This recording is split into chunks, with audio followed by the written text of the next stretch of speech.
Alhamdulillahi Rabbil Alamin, hamdan kathiran tayyiban mubarakan fih, kama yuhibbu Rabbuna wa yardah. Asyhadu an la ilaha illallah wahdahu la syarika lah, yassara lana al-Qur'an wa fihi minal huda wa as-subul ar-rasyad yahdina ila an-najah. Sallallahu alaihi wa asyhadu an la ilaha illallah wahdahu la syarika lah, syahadatan arju bihan najata yawma an nalqah, wa asyhadu anna Muhammadan abduhu wa rasuluh, khaliluhul mustafa wa safiyuhul mujtaba, sallallahu alaihi wa ala alihi wa sahabatihi wa sallama tasliman kathiran, amma ba'd. Kaum muslimin dan muslimat rahimani wa rahimakumullah.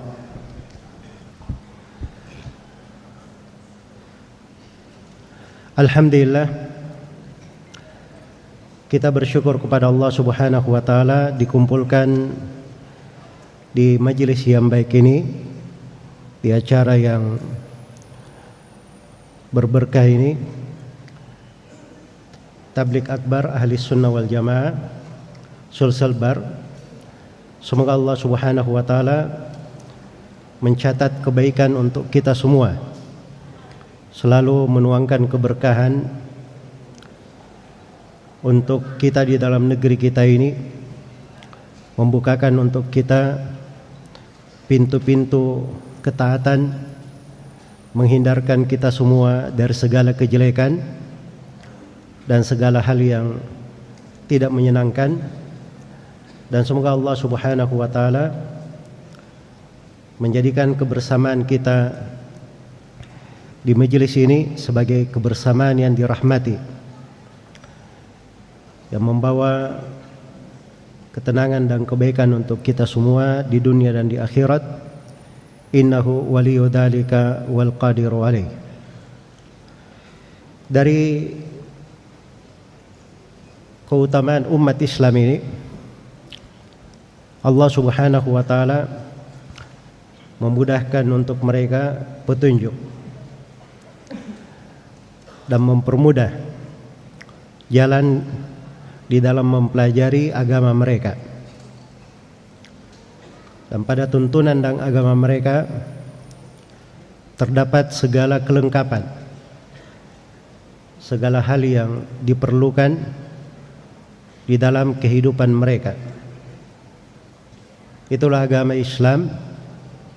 Ya Allah Subhanahu wa taala berfirman, "Al-yawma akmaltu lakum dinakum wa atmamtu alaikum ni'mati wa raditu lakumul Islam madina." Pada hari ini telah kusempurnakan agama kalian untuk kalian dan telah kucukupkan nikmatku atas kalian, serta telah kuridhai Islam sebagai agama kalian. Dan Allah Subhanahu wa taala berfirman, "Wa kadzalika nufassilul ayat wa litastabina sabilul mujrimin." Demikianlah kami merinci ayat-ayat. Ya, segala hal yang diperlukan itu sudah datang rinciannya, ada penjelasannya yang mengantar kepada kebaikan. Dan itu akan membuat seorang muslim terang di atas petunjuk, sekaligus dia bisa mengenal hal-hal yang membahayakannya. Karena itu di kelanjutan ayat dikatakan walitastabina sabilul mujrimin, supaya tampak jelas jalannya orang-orang yang berdosa. Dan diriwayatkan oleh Imam Muslim dari Abdullah bin Amr bin As radhiyallahu anhu dalam sebuah hadits yang panjang. Di antaranya Nabi sallallahu alaihi wasallam bersabda, "Innahu lam yakun nabiyyun qabli illa kana haqqan alaihi ayadulla ummatahu ala khairi ma ya'lamuhu lahum wa yundhirahum syarra ma ya'lamuhu lahum." Tidak ada seorang nabi pun sebelumku kecuali wajib atas nabi ini menjelaskan segala kebaikan yang dia ketahui untuk umatnya, dan wajib atas nabi ini menjelaskan segala kejelekan yang bisa membahayakan umatnya. Karena itu mempelajari ilmu agama dimudahkan. Dan di tengah kita ada Al-Quranul Karim yang padanya terdapat segala petunjuk dan segala kelengkapan. Awalam yakfihim anna anzalna 'alaikal kitaba yutla 'alaihim. Bukankah telah cukup atas mereka kami turunkan kepada mereka Alkitab, Al-Quran yang dibacakan kepada mereka. Jadi Al-Quran ini sangat cukup sekali. Sangat cukup sekali. Bahkan kadang sebagian surah dari Al-Quran kalau direnungi secara mendalam itu mencakup segala kebaikan manusia. Karena itu Imam Syafi'i rahimahullahu ta'ala beliau berkata tentang surah Wal Asri, kata beliau, la tadabbaran nasu ma fi hadhihi surah lakafathum. Andai kata manusia tadabbur kandungan pada surah Wal Asri ini, maka surah ini akan mencukupi mereka.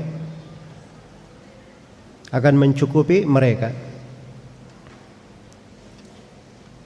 Dan yang lebih agung lagi dari rahmat Allah untuk umat Islam ini, nikmat di dalam beragama. Al-Quran itu dipermudah. Walaqad yassarna al-Qur'ana lidzikr fahal min muddakir. Sungguh kami telah memudahkan Al-Quran untuk dzikir. Tapi siapakah di antara manusia yang ingin mengingat? Ya kalau Al-Quran itu pasti merupakan dzikir. Hal yang menyebabkan seseorang itu bisa mengingat kepada Allah, dekat kepada Allah, menjadi ahli dzikir. Tapi yang menjadi masalah itu siapa yang mau mengingat itu? Siapa yang mau mengingat tersebut? Itu menjadi permasalahan sebenarnya. Kadang kita melihat suatu hal yang bisa kita dapatkan. Bahkan kadang di depan kita terdapat sebuah keberhasilan atau sebuah janji, sisa kita bergerak saja kita akan dapatkan. Tapi kadang kita malas untuk melangkah, kurang bersemangat untuk menggapainya. Dan itulah sebenarnya kehidupan. Sebab kalau semuanya seperti itu, semuanya akan menjadi pemimpin di atas muka bumi.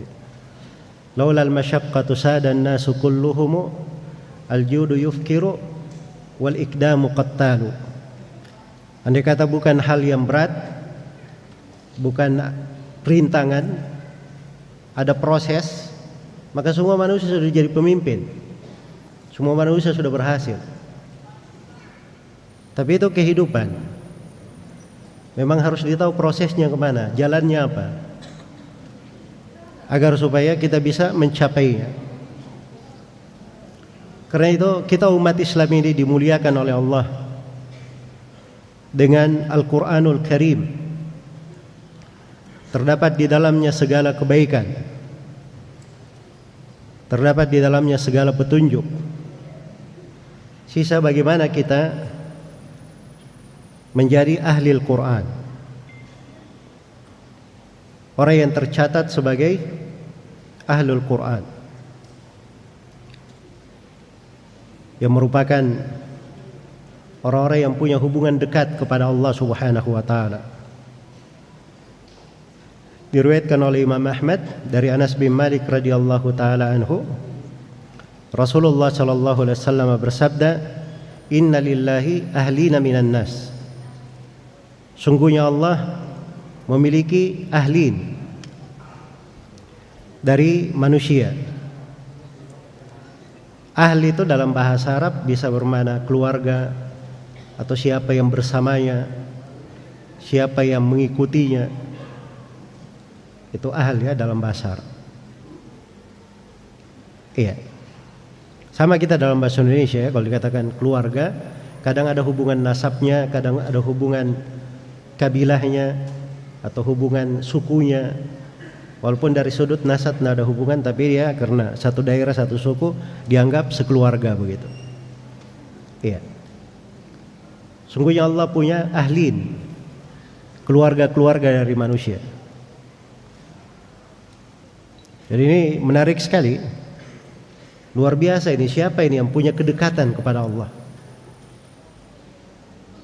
Maka para sahabat bertanya, "Man hum ya Rasulullah?" Siapakah mereka wahai Rasulullah? Maka Nabi sallallahu alaihi wasallam bersabda, "Hum ahlul Quran, ahlullahi wa khassatuhu." Mereka adalah ahli Quran, ahli Allah dan kekhususannya, yang punya kedudukan khusus di sisinya, yaitu ahlul Quran. Iya. Maka ini keutamaan yang sangat besar sekali. Langkah untuk menuju ke sana dimudahkan. Di antara pokok seorang itu mengetahui bagaimana dia berada di atas prinsip dasar ini, dia mendapatkan keutamaan yang sangat besar ini. Di antara fondasinya adalah seorang itu mengenal akan keutamaan Al-Quran dan keutamaan Ahlul Quran.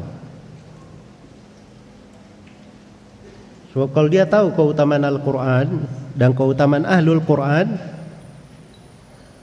maka dia akan mengerti apa yang seharusnya yang dia kejar, apa yang seharusnya dia cari di dalam kehidupan dunia ini. Maka di sini saya akan menjelaskan beberapa pijakan agar seorang itu menjadi ahlul Quran. Sebab menjadi ahlul Quran itu adalah pokok kebaikan pada seorang muslim dan muslimat. Menjadi ahlul Quran itu artinya kita perhatian akan keselamatan keluarga kita, anak-anak kita. Ahlul Quran itu artinya kita orang yang cinta kepada kedua orang tua kita. Akan datang nanti keutamaan orang tua dari anak-anak yang hafal Al-Quran, punya perhatian terhadap Al-Quran. Dan menjadi ahlul Quran itulah sebenarnya realnya sebuah keamanan di sebuah negeri, dalam suatu negeri. Karena itu membumikan Al-Quran, membuat Al-Quran itu diterima dari baca, dipelajari oleh seluruh manusia, oleh umat Islam di segala keadaan. Itu sebenarnya adalah upaya untuk menjaga keamanan, ketentraman di dalam sebuah negeri. Sebab orang yang menyandang Al-Quran, ahlul Quran, yang mengetahui apa itu Al-Quran dan menyandang sifat-sifat yang diajarkan di dalam Al-Quran, mereka inilah orang-orang yang berberkah pada dirinya, berberkah untuk manusia lain. Bukan untuk umat Islam saja mereka berberkah, untuk seluruh makhluk yang ada di atas muka bumi mereka berberkah. Jangankan terhadap orang non-muslim, terhadap ikan-ikan, hewan-hewan pun mereka berberkah dengan keberadaan mereka. Dengan mengenal dari keagungan Al-Quran ini, seorang menjadi ahlul Quran, itu artinya kita cinta kebaikan untuk semuanya. Berbicara tentang keutamaan Al-Quran itu banyak sekali pembahasannya. Ini saya harus bicara sedikit tentang keutamaan Al-Quran. Sebab ini diantara pondasi dasar bagaimana seorang itu menjadi ahlul Quran. Dia mengerti keutamaan Al-Quran, ahlul Quran. Iya. Kemudian jalan untuk sampai ke sana. Ya, kalau kita baca buku-buku para ulama kita yang menulis tentang hal ini, itu puluhan buku ditulis tentang fadailul Quran dari ulama-ulama terdahulu. Mau di dalam buku bersanad, periwayatan, itu lengkap buku-bukunya. Apakah buku tersendiri atau buku dimuat di dalam buku-buku hadits secara umum. Misalnya di Sahih Al-Bukhari ada kitab Fadailul Quran. Di Sahih Muslim juga ada kitab tentang tafsir dan keutamaan Al-Quran di akhir Sahih Muslim. Ya, sebagaimana di buku As-Sunan, bahkan Imam An-Nasai sudah cetak khusus kitab Fadailul Quran. Al-Mustaghfiri, Al-Firyabi, Ar-Razi. Ya. Ibnu Abi Dunya dan selainnya dari para ulama yang menulis dari buku-buku yang bersanad. Dan ada buku-buku yang ditulis ringkas. Dan di antara yang populer yang menjelaskan tentang keutamaan Al-Quran dengan bahasa yang ringkas dan indah, itu adalah pendahuluan Imam Abul Qasim Asy-Syatibi rahimahullahu ta'ala di dalam kitab beliau yang populer yang disebut dengan Asy-Syatibiyah. Itu pegangannya para ulama ahli qiraah, ahli membaca Al-Quran. Dan saya akan terangkan nanti, kalau ingin menjadi ahlul Quran, sempurna di dalam hal itu, maka dia harus mengikuti jalannya orang-orang yang menerima Al-Quran. Sebab Al-Quran itu diterima oleh Nabi SAW dari Jibril. Para sahabat menerimanya langsung dari Nabi SAW. Kadang Nabi membacakannya kepada sahabat, kadang sahabat baca kepada Nabi, Nabi mendengarkan. Murid-murid sahabat juga begitu menerimanya dari guru. Dia baca huruf per huruf kepada gurunya dari Al-Quran. Sampai hari ini kita membacanya dari guru kita, dari hafalan, huruf per huruf. Sampai panjang pendeknya, kalau lebih pun diperbaiki panjang pendeknya. Itu namanya seorang masuk di dalam lingkungan ahli Al-Quran. Iya. Dan buku yang populer dipegang di dalam hal itu buku Abul Qasim ini, yang dikenal dengan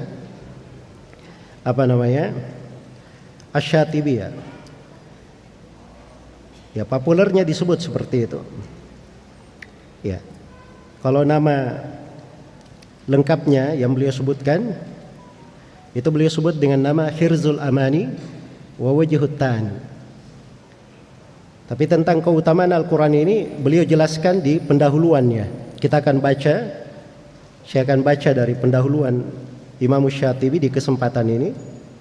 Kalimat-kalimat dari bait syair saya akan terangkan di uraian-uraian beliau tentang keutamaan Al-Quran dan bagaimana kita menjadi ahlul Quran. Iya. Dan ini sengaja saya akan baca, walaupun ini tabligh akbar, supaya kita semua mengenal bahwa ahli sunnah itu ilmunya itu bersambung. Ahli sunnah, mereka kalau menyampaikan ilmu itu tidak ada yang berasal dari kantongnya sendiri. Ilmu terwarisi. Ada buku-buku kita pelajari dari guru kita dari gurunya lagi, sampai kepada Nabi Sallallahu Alaihi Wasallam. Sama di dalam mempelajari Al-Quran juga seperti itu. Baik. Imam Syatibi rahimahullahu taala, beliau di dalam manzumah ini menyebut tentang riwayat bacaan dari 7 ahli qiraah yang disebut dengan nama al-qiraat as-saba, 7 qiraah yang populer hari ini. Iya. 7 qiraah itu ada dari jalur Syatibiyah, ini yang kita akan baca. Dan ada dari jalur Thayyibatun Nashr karya Imam Al-Jazari. Iya. Dan itu ada sudut perbedaan. Ada sudut perbedaan. Setiap dari imam 7 ahli qiraah dia punya 2 jalur lagi. Dari arah 2 murid yang menerima, apakah secara langsung atau dengan perantara, dengan 2 jalur. Jadi semuanya dihitung 14. Jadi kalau Syatibiyah ini mau diselesaikan secara benar, maka kita harus baca kepada guru 30 juz 14 kali khatam. Diperbaiki satu persatu. Ini Syatibiyah. Kalau mau ambil Thayyibatun Nashr juga seperti itu. Jadi untuk 7 ahli qiraat saja khatamnya 28 kali. Iya. Dan itu sampai hari ini terjaga. Diambil oleh murid dari guru, guru dari guru, guru kepada gurunya sampai kepada Nabi sallallahu alaihi wasallam. Itu enggak sembarangan ilmunya umat Islam. Terjaga dan terpelihara. Kalau ada yang menambah satu harokat panjang saja di dalam satu bacaan, maka akan ketahuan kekeliruannya. Kalau ada yang menambah satu huruf saja di sebuah ayat, akan ketahuan kedustaannya. Karena Al-Quranul Karim ini dikatakan oleh Nabi sallallahu alaihi wasallam di dalam sebuah hadits yang diriwayatkan oleh Imam Muslim dari Iyad bin Himar al-Mujashi, Rasulullah bersabda, meriwayatkan dari Allah bahwa Allah berfirman di hadits qudsi, wa anzalna 'alaikal kitab wa anzalna 'alaika kitaban la yaghsiluhul ma' taqra'uhu na'iman wa yaqdhan. Dan kami turunkan kepada engkau Nabi Muhammad sebuah kitab tidak bisa dicuci oleh air. Tidak bisa dicuci oleh air. Jadi buku ini tidak bisa dicuci oleh air. Kenapa tidak bisa dicuci oleh air? Kata para ulama, karena dia terjaga di dalam dada-dada, terhafalkan di dalam dada-dada para ulama. Iya. Bal huwa ayatun bayyinatun fi suduril ladzina utul ilm. Karena Al-Quran itu adalah ayat-ayat bayyinat di dada-dada orang yang berilmu. Tidak bisa dicuci oleh air. Tidak ada yang bisa memasukkan satu kalimat apapun. Terjaga Al-Quran ini. Ya, dengan sekian banyak riwayat tadi bacaan, itu subhanallah orang yang mempelajarinya merasa nikmat dan sejuk sekali. Dimudahkan baginya. Dan itu penjagaan untuk umat Islam. Kitab mereka terhafal. Kitab mereka terhafalkan. Dan itu bukti dari kebenaran firman Allah Subhanahu wa taala, "Inna nahnu nazzalna adz-dzikr wa inna lahu lahafizun." Sungguhnya kami yang menurunkan Al-Quran dan kami yang akan menjaganya. Betul-betul dijaga oleh Allah Subhanahu wa taala.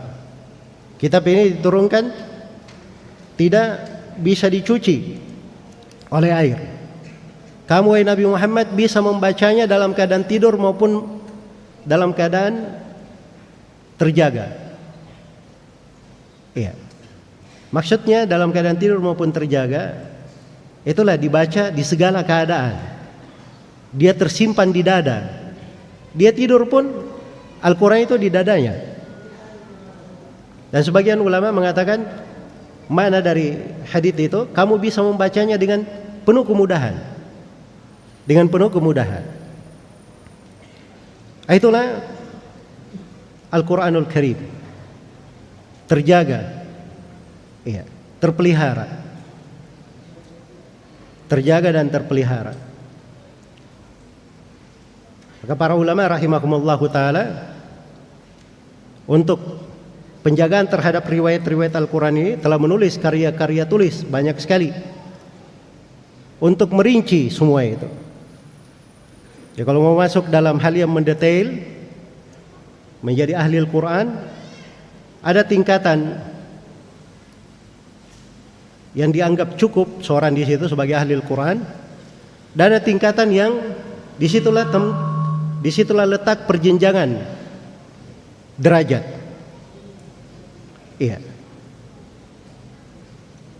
Kadang misalnya kita membaca Al-Quran, ya, ada orang ahli dalam membaca Al-Quran, bagus di dalam qiraah, tajwidnya bagus, tapi karena dia kurang memahami tafsir ayat, kurang di dalam bahasa Arab,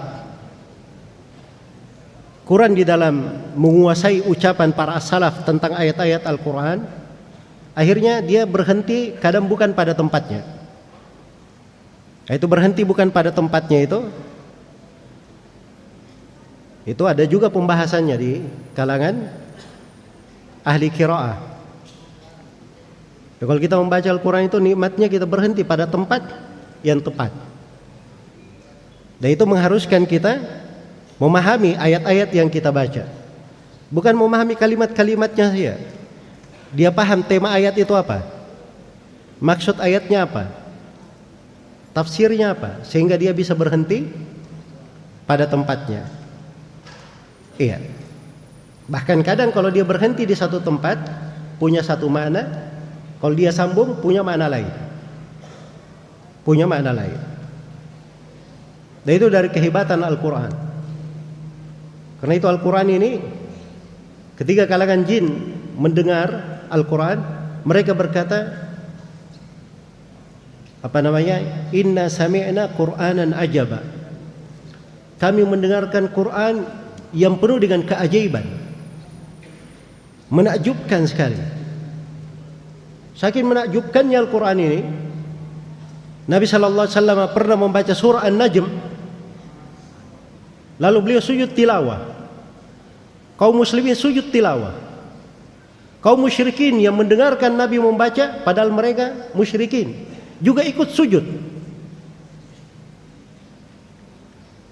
Tidak bisa mereka kuasai dirinya, padahal membangkang terhadap Al-Quran. Tapi begitu mendengarkannya, mereka tidak bisa menguasai dirinya, ikut sujud juga. Saking dahsyatnya Al-Quran itu. Kata Jubair bin Mut'im radhiyallahu taala anhu, waktu itu beliau masih musyrik, dan beliau terangkan sebab keislamannya. Beliau mendengar Nabi sallallahu alaihi wasallam di salat maghrib membaca surah At-Tur. Begitu sampai kepada ayat am khuliqu min ghairi syai'in anhumul khaliqun, apakah mereka ini dicipta tidak ada tujuannya, atau mereka yang mencipta? Jadi mereka dihadapkan dua pilihan. Kalian kalau mengaku diri kalian dicipta, mati, tidak dibangkitkan, tidak ada tujuan penciptaan, itu tidak mungkin. Karena kalian dicipta itu pasti ada tujuannya. Kalau kalian tidak mengaku itu, berarti kalian harus mengatakan kalian ini adalah para pencipta. Nah, itu kata Jubair bin Mut'im, hati saya hampir terbang mendengarkan ayat itu. Tergugah sekali akalnya. Dan menyebabkan dia masuk ke dalam Islam. Jadi keajaiban Al-Quran itu luar biasa kalau dilihat dari sudut keajaiban. Iya. Baik, kita baca dari beberapa keutamaan Al-Quran yang disebutkan oleh Imam Syatibi rahimahullahu ta'ala. Beliau mulai dengan 4 bait syair sebagai pengantar. Kata beliau, bada'tu bi bismillahi fin nadmi awwala tabaraka rahmanan rahiman wa mau'ila wa thannaitu sallallahu rabbi ala ridha muhammadin al-muhda ila an-nasi mursala wa itratihi thumma as-sahabati thumma man talahum ala al-ihsani bil khairi wala wa thallathtu anna alhamdulillahi da'iman wa ma laysa mabdu'an bihi ajdamul ala.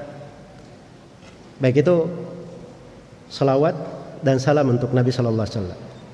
Kemudian kata beliau, wa ba'du fahablullahi fina kitabuhu fajahid bihi hiblal ida mutahabbila. Iya. Ini lantunan syair-syair ya. Kalau dalam tata bahasa Arab itu ada ilmunya sendiri. Dan ini timbangan bait syairnya biasa disebut dengan bahrut tawil. Disebut dengan bahru at-tawil. Tawilun dunal bukhuri fadailu, faulun mafailun faulun mafailu. Begitu timbangannya kalau bahasa Arab. Baik. Jadi kadang di bacaan-bacaannya ada hal yang menyelisih sebagian kaidah biasa karena dia di aturan syair namanya, di aturan syair. Dan ini syair-syairnya luar biasa ya, kalau dilihat dari tata bahasa, ini kelas bahasa yang sangat tinggi. Ya, sangat indah sekali. Ya, sebenarnya saya itu banyak baca syair ya, tapi jarang-jarang juga ada syair yang sering bikin saya menangis dari syair ini. Ya, karena apalagi kalau saya dengar dari awalnya tentang keutamaan Al-Quran, apalagi beliau cerita tentang 7 imam ahli qiraah itu, bagaimana sifat-sifat mereka dan sejarah hidup mereka, itu luar biasa sebenarnya. Hal-hal yang kita bermohon kepada Allah Subhanahu wa taala, semoga kita semua digolongkan sebagai ahlul Quran dan dikumpulkan bersama Nabi sallallahu alaihi wasallam dan para sahabatnya, bersama ahli qiraah ini yang menukil Al-Quran kepada kita semua ya. Semoga kita semua dikumpulkan bersama mereka kelak di kemudian hari di surga Allah Subhanahu wa taala. Baik, kata beliau, wa ba'du fahablullahi fina kitabuhu. Amma ba'du, ya, tali Allah itu di tengah kami, di tengah kita. Tali Allah itu adalah kitab Allah, Al-Quranul Karim. Jadi ini beliau sekarang menerangkan dari keutamaan Al-Quran. Al-Quran ini adalah tali Allah. Tali Allah. Namanya tali Allah itu, itulah yang kita pegang. Itu dasar kehidupan kita. Dan itu adalah kunci segala kebaikan dan kesuksesan kita. Kata beliau, fajahid bihi hiblal ida mutahabbila. Maka hendaknya engkau bermujahadah, bersungguh-sungguh dengannya, membuat sebuah prahara yang membuat musuh itu buyar. Iya. Dan kamu selalu menebar jaringmu, mengambil dari kebaikan-kebaikan dari mana-mana keimanan. Dari mana-mana keimanan. Baik, jadi beliau ingin menerangkan bahwa Al-Quranul Karim ini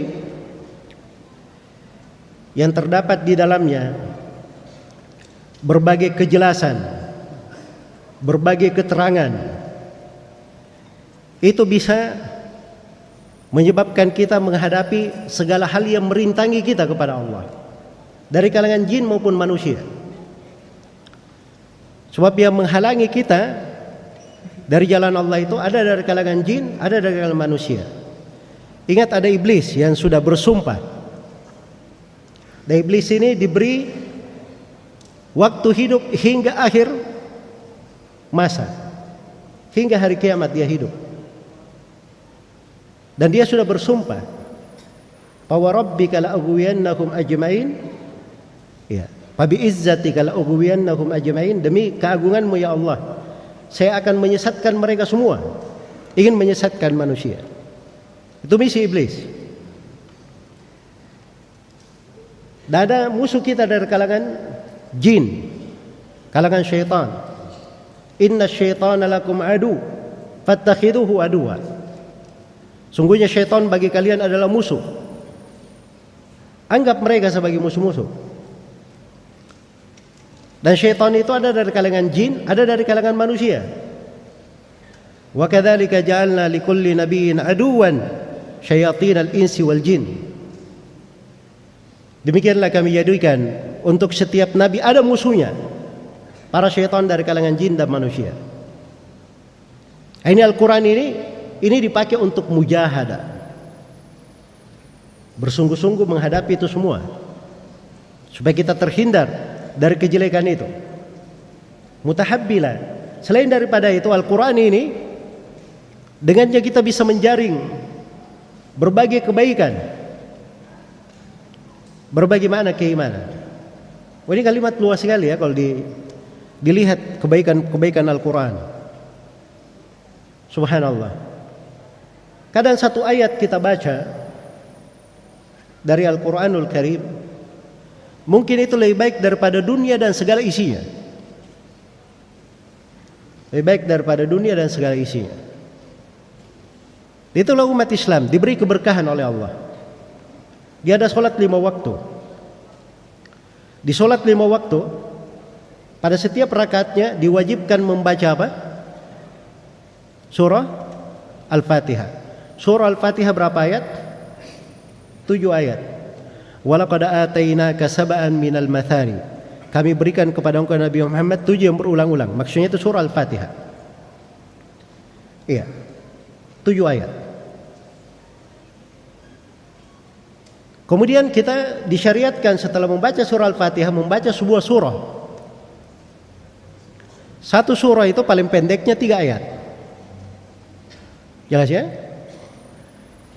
Ya kalau kita sholat 2 rakaat saja, kita ambil surah yang paling pendek, berarti setiap rakaat 10 ayat. Itu warna subhanallah dalam kehidupan. Keberkahan sekali. Salat subuh ada keutamaannya. Wa Qur'an al-fajr, inna Qur'an al-fajri kana mashhuda. Salat subuh, bacaan di waktu subuh. Duhur, asar, maghrib, isya. Al-Quran dibaca di dalamnya. Kita dengarkan. Makanya salat itu keberkahan untuk umat. Kebaikannya dihitung sebagai tiang agama. Dihitung sebagai tiang agama.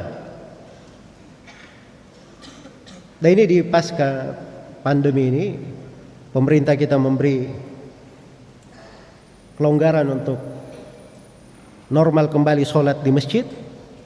Kembali kita hadirkan tentang makna keagungan sholat itu dan kewajibannya untuk sholat berjamaah di masjid bagi laki-laki. Di dalamnya terdapat makna-makna yang agung, kebaikan-kebaikan besar. Kalau sholat sunnahnya saya, Nabi SAW bersabda dalam hadits Aisyah riwayat Muslim, rakaat al-fajr khairum minad dunya wa ma fiha. 2 rakaat sholat subuh itu lebih baik daripada dunia dan segala isinya. Ini 2 rakaat sunnah sebelum subuh. Sholat sunnah ini lebih baik daripada dunia dan apa? Segala isinya. Di dalam Sahih Muslim dari hadits Abu Hurairah, Nabi SAW bertanya kepada para sahabat, inginkah kalian pulang ke rumah kalian dengan membawa keuntungan unta-unta yang sangat besar dan gemuk? Ya. Kata para sahabat, bagaimana cara mendapatkannya?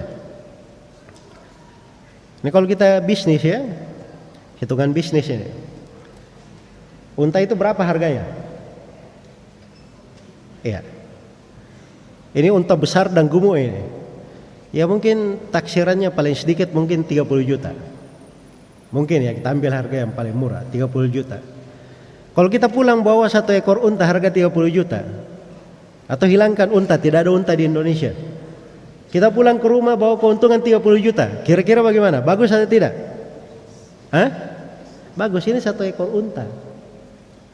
Iya. Kata Nabi SAW, kamu sholat sunnah pada setiap ayat yang kamu baca itu senilai lebih bagus daripada 1 ekor unta itu. Kita sholat sunnah saja, masuk masjid, tahiyatul masjid, baca surah Al-Fatihah, Qul huwallahu ahad, di Inna atainakal kautsar di rakaat pertama, Qul huwallahu ahad di rakaat kedua, berarti 10 ayat ya. Sudah berapa? 20 ayat. 20 kali 30 juta berapa? Bisa menghitung atau tidak?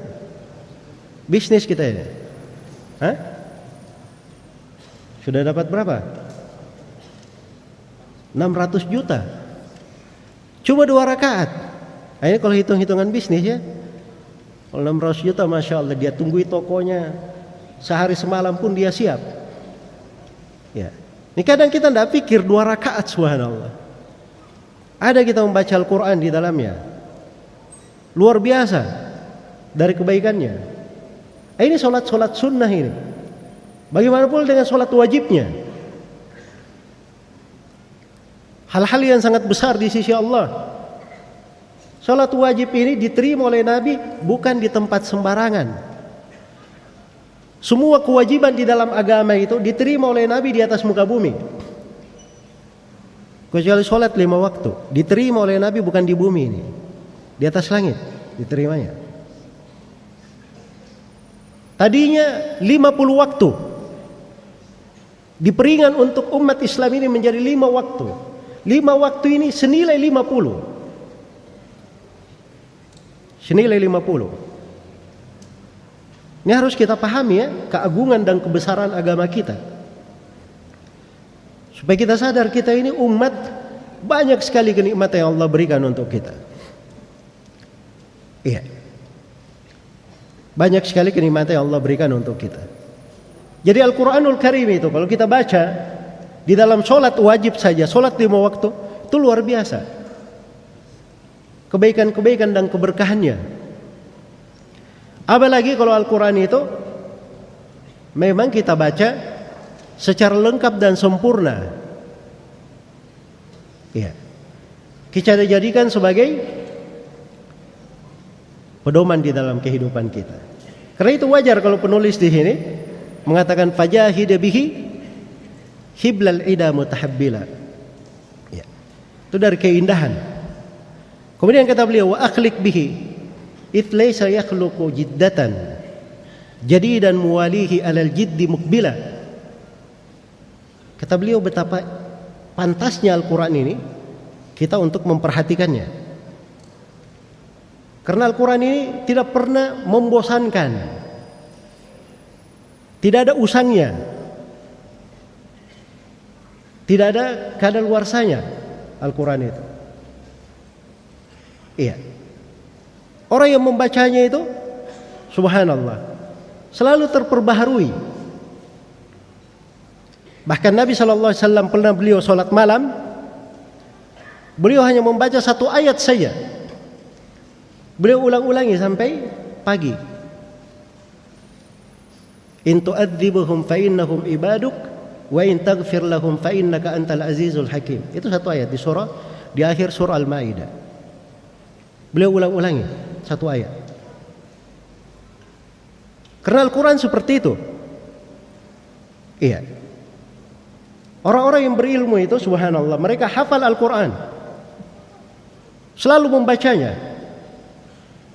Tapi kadang berlalu pada mereka kejadian itu ada rumusnya di dalam ayat, penjelasannya pada ayat. Tapi seakan-akan ayat itu tidak pernah mereka dengarkan. Makanya ketika Nabi SAW meninggal, para sahabat terpukul. Waktu itu Umar marah sekali. Siapa yang berkata Nabi Muhammad meninggal? Hati-hati. Umar ya. Ya. Datanglah Abu Bakar As-Siddiq radhiyallahu taala anhu. Abu Bakar lebih punya kedudukan di tengah para sahabat. Langsung diikuti oleh para sahabat. Setelah melihat Nabi SAW meninggal, maka Abu Bakar As-Siddiq berucap ucapan yang populer dan masyhur itu dalam riwayat Bukhari. Abu Bakar berkata, "Man kana ya'budu Muhammadan fa inna Muhammadan qad mat. Man kana ya'budu Allah fa inna Allah hayyun la yamut." Siapa yang beribadah kepada Allah karena Nabi Muhammad sudah meninggal. Tapi siapa yang beribadah karena Allah itu maha hidup, tidak akan pernah meninggal. Kemudian beliau membaca ayat di surah Ali Imran. Iya. Maka Muhammadun, apa namanya ayatnya?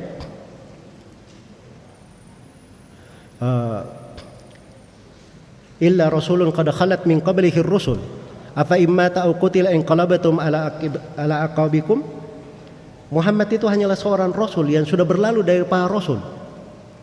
Kalau dia meninggal, apakah kalian akan bermundur ke belakang? Ini kata para sahabat, subhanallah. Ayat itu seakan-akan kita tidak pernah dengar sebelumnya. Ya. Tapi lihat, itu keilmuan Abu Bakar As-Siddiq memahami ayat-ayat.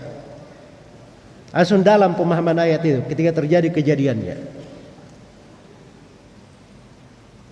Kadang sebagian ulama itu dia baca sebuah ayat Al-Quran, padahal ini Al-Quran tiap kali dia khatamkan, tiap hari.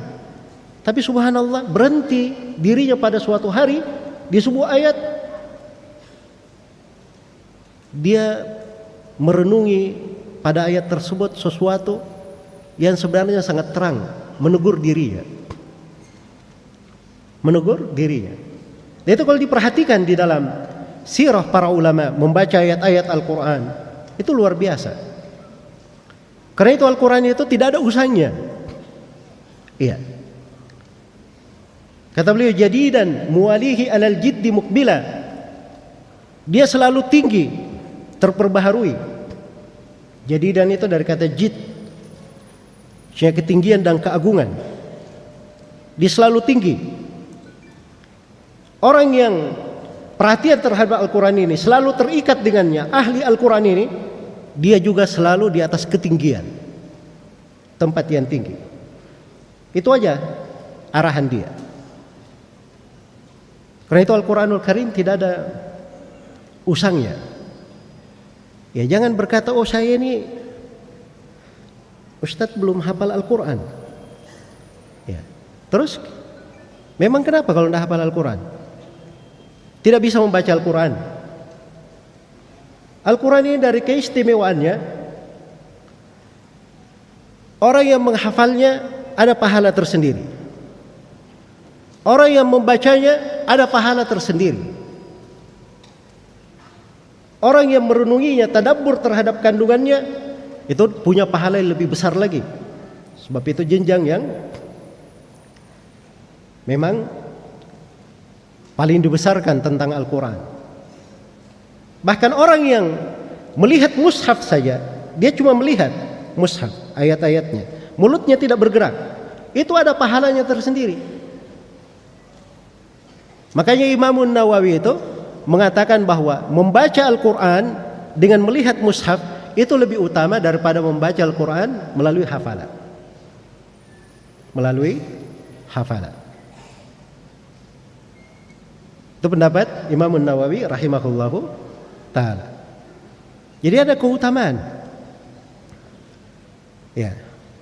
Sudah, kalau begitu tidak ada alasan lagi ya. Semuanya ada jalurnya. Oh afwan Ustaz, saya masih tersendak-sendak membacanya. Nah, ini banyak tong alasannya lagi. Tersendak-sendak membaca. Ya. Saya kasih hadits, satu hadits supaya tidak ada alasan lagi.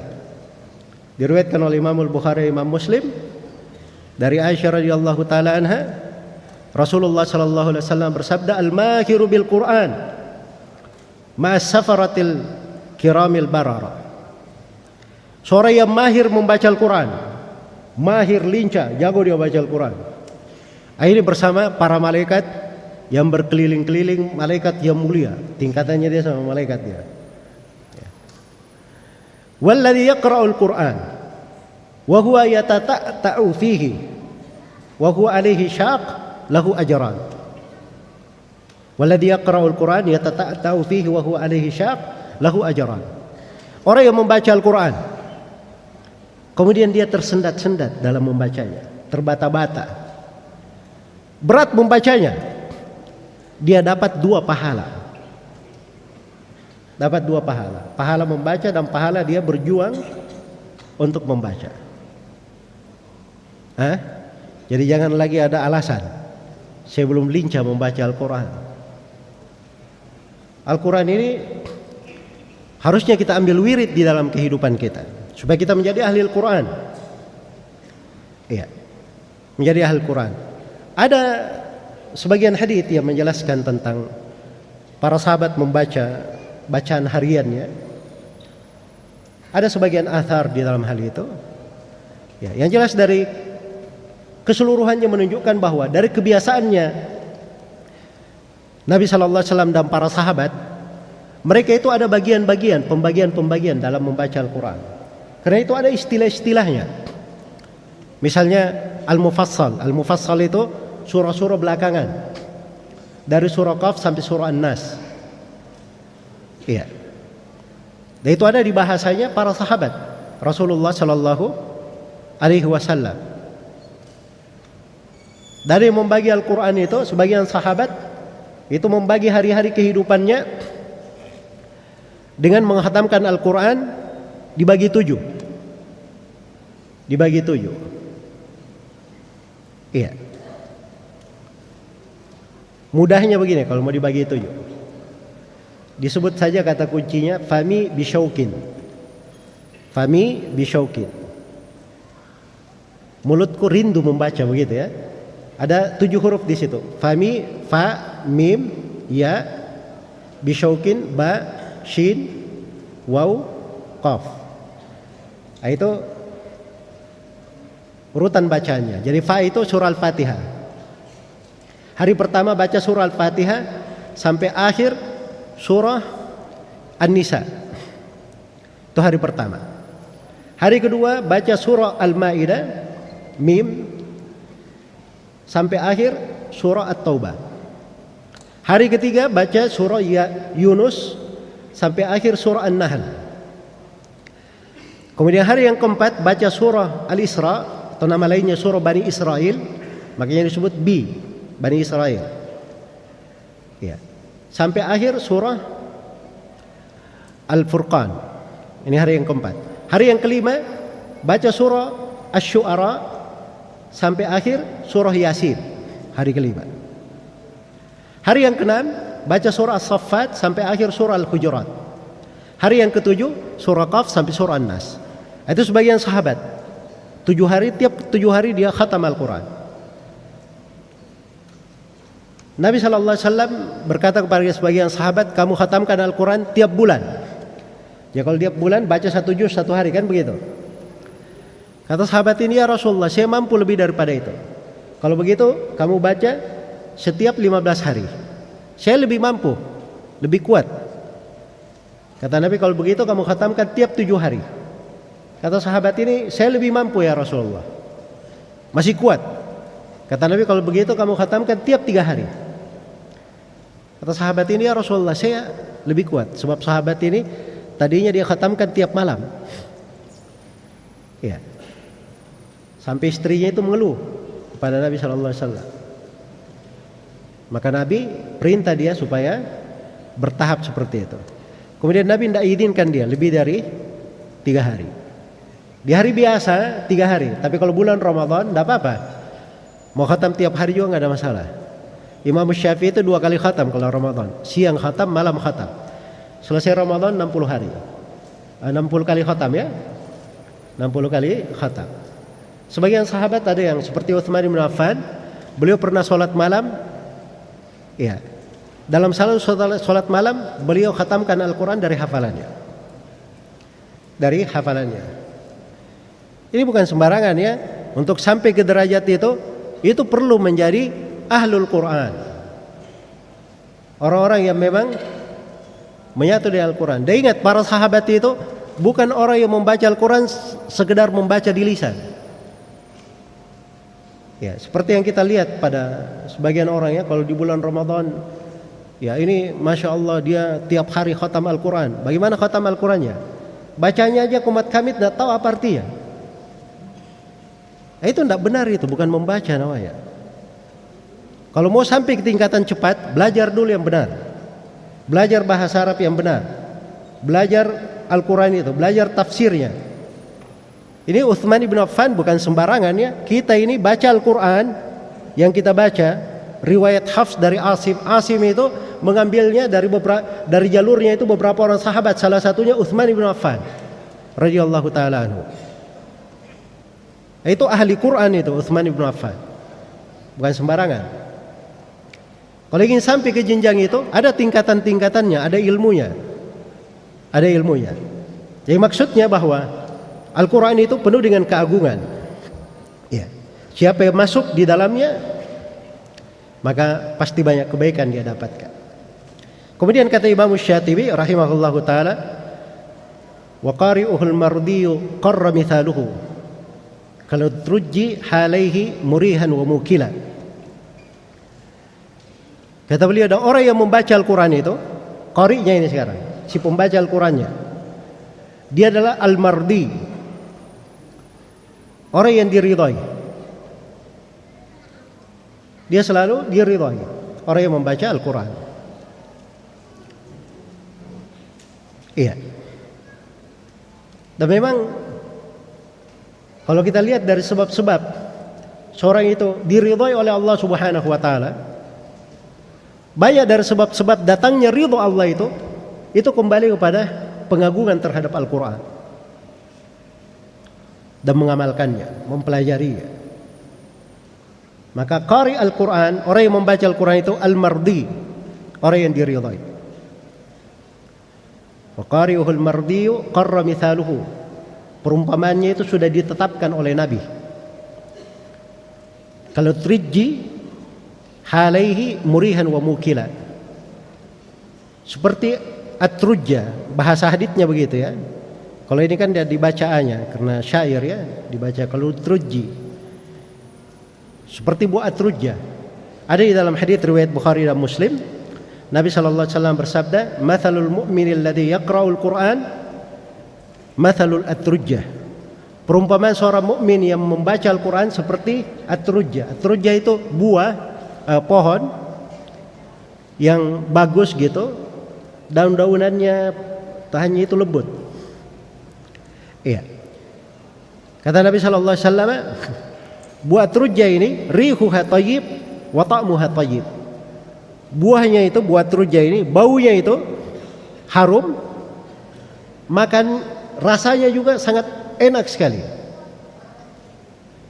Itu at-trujja. Mukmin yang membaca Al-Quran seperti itu. Mukmin membaca Al-Quran seperti itu. Ini jenjang yang paling tingginya untuk seorang mukmin. Dia ketika dirinya sendiri dengan keimanannya itu sudah kebaikan. Ketika dia banyak baca Al-Quran, maka dia dapat kebaikan-kebaikan lagi yang berlipat-lipat. Iya. Kemudian kata beliau, huwal murtada amman idza kana ummatan wa yammamuhu dillur razanati qanqala. Kata beliau, dia ini orang yang diridhai maksud dan niatnya saat dia mengumpulkan berbagai sifat-sifat kebaikan, dan dia selalu dicari oleh keluasan akal yang membawanya kepada berbagai pintu kebaikan. Iya. Ini keutamaan lain bagi ahli Al-Quran. Ahli Al-Quran itu tujuannya diridhai. Huwal murtada amman, diridhai tujuan dia, maksud dia.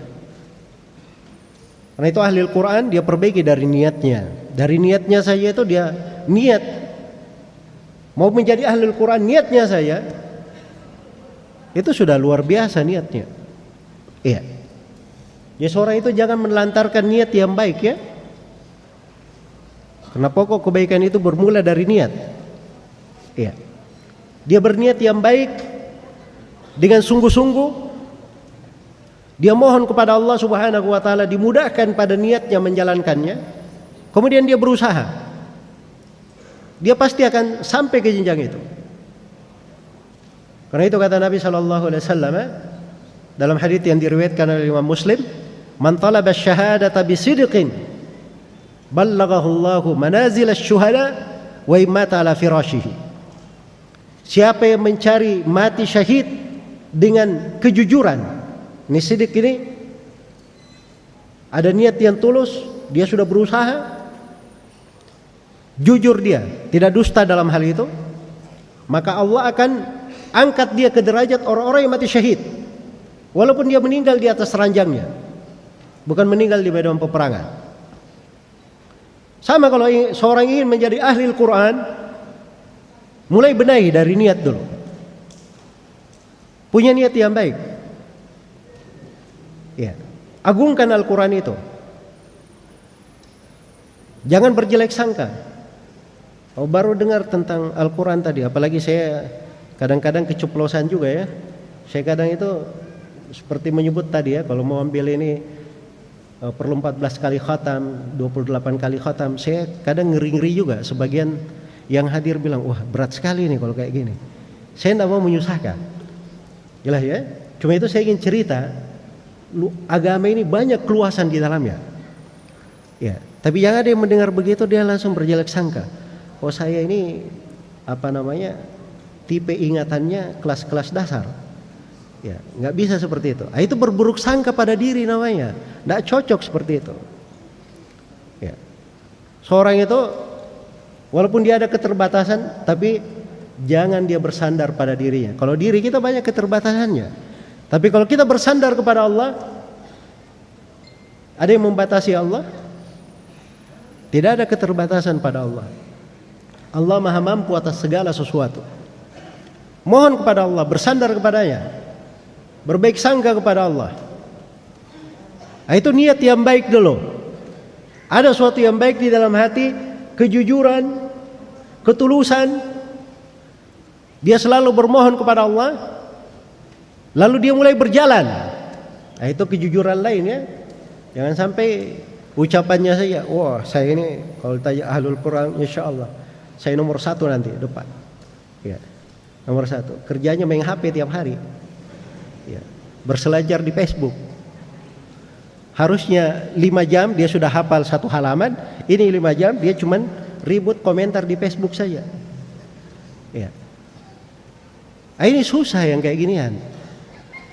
Dia harus tunjukkan, buktikan. Mau menjadi ahlul Quran, waktu menghafal gantung itu HP itu. Kalau bisa jual dulu sementara. Ya. Nah, begitu caranya. Jangan bukakan untuk diri celah. Oh ini kadang kita terlalu banyak dibuat bergampangan. Oh ini saya perlu menyambung silaturahmi juga. Ya. Masya Allah, silaturahmi nanti bukannya silaturahmi berkelahi pula. Ya. Nah, itu kan kayak gitu sebenarnya. Nah, ini fenomena ya kita alami di masa sekarang. Jadi jangan seorang itu masuk ke dalam hal-hal yang bisa memalingkannya. Ya kalau dia sudah punya tekad sesuatu, dia jujur pada tekadnya, dia bangun jalannya, Nah, itu baru benar itu. Jujur itu baru kelihatan. Nah, itulah sifatnya para sahabat itu seperti itu, kejujurannya. Makanya dalam hal kejujuran tidak ada bandingannya mereka, dan tidak bisa dibandingi. Karena itu diabadikan dalam Al-Quran. Minal mu'minina rijalun. Kenapa ini suara saya terlalu keras atau?